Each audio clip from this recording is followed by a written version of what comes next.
Hello, St. Luke's friends. It's Catherine Ann, and today is Friday, as it turns out, not Thursday. I was traveling this week on Sunday and Monday. We had a 2-day return from a vacation, and so for me, it's still kind of Thursday. Does that make sense? So let's just pretend I did this on the right day. How about that? Um, but the great thing about this week's topic for me is that I was actually on a trip that actually is our summer tradition. Many years ago, when my mother was still alive, she started a wonderful tradition which involved our whole family, our extended family, my siblings and their children, and then even eventually grandchildren. Um, though we thought that when my mother passed away that we would probably not be able to continue it, but a couple of years ago, some of us, not all of us, have been able to come, but we started going back to the Outer Banks of North Carolina, and it is truly one of the most beautiful and special places I have ever been. With COVID-19 this year, we really thought there was a good chance we would not be able to go, just because the bridge to the entire upper part of the Outer Banks that aren't on the mainland, the bridge was closed to outside people, like nobody could come over. So that was opened in late May, and we thought maybe, just maybe, we might get to go, but we still weren't really counting on it. But everything worked out, and we did get to go, and everything was just as special and beautiful as I remembered. The beaches are magnificent. It's not a touristy place if you've never been there. We stay all the way up in a town called Corolla, which is almost near the very end where the wild horses live. There are no high rises, just residential homes. And really, the houses are such that you don't even need to go to restaurants to eat.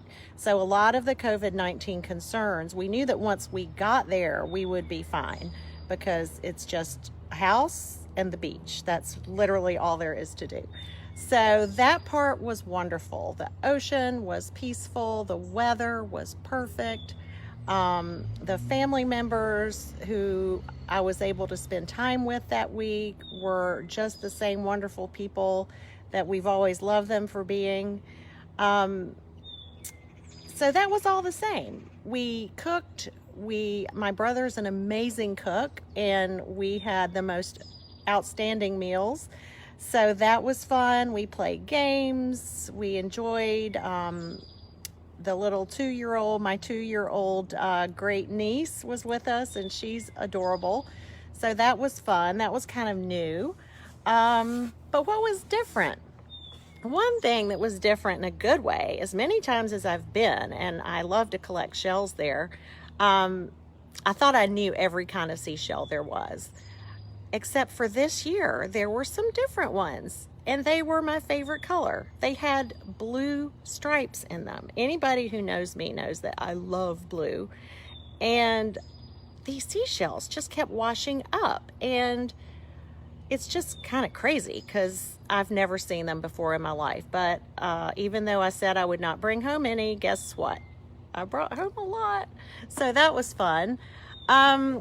Probably the most different thing about our tradition this year, though, was just the weight of what we knew was still going on in the world.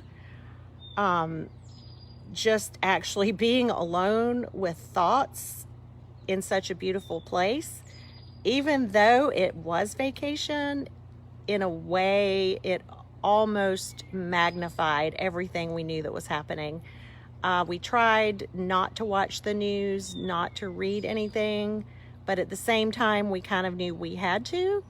So, I don't know, I kind of found myself in this weird emotional place of being both guilty for being there, very fortunate and grateful about being there because we didn't think it would happen, and it was kind of a miracle that it even worked. But at the same time, just not, I don't know, it's hard to explain. I didn't even want to put vacation pictures up on social media because I just didn't think that this just doesn't feel like a summer for celebration to me. And I know that sounds very bah humbug, but I think it's with all of us a little bit, just the weight of the world. And so I guess now that we're back and, you know, the sun's still shining, the planets are still going around, you know, everybody's still hanging in there.